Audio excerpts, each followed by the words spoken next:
Magandang umaga ho. Ngayon ay namamaka kami ni Kapredi papunta dito sa kanyang hapahan para matingnan po namin ang hinulog naming sugpo bago magbahaan. At ito nga po ay malalaman kapag sinagop at kung mga nakaligtas. Tara po.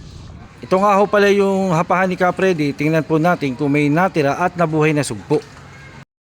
Ayan, matesting ngayon pagsagap.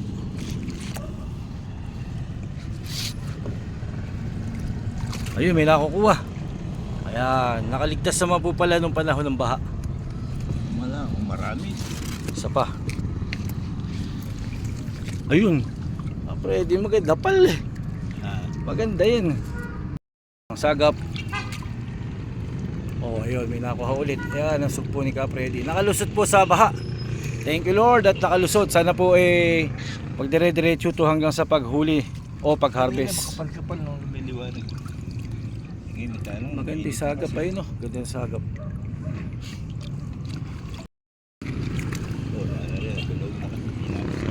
Nakawala. Mailat eh. Lumambot na ikaw. Ayan. Oh, minahuli oh. May pagkain pa. Ayan, natapos na nga ho namin tingnan ng sugpo ni Kapredi. Kapredi, magandang umaga. Salamat. Ayan.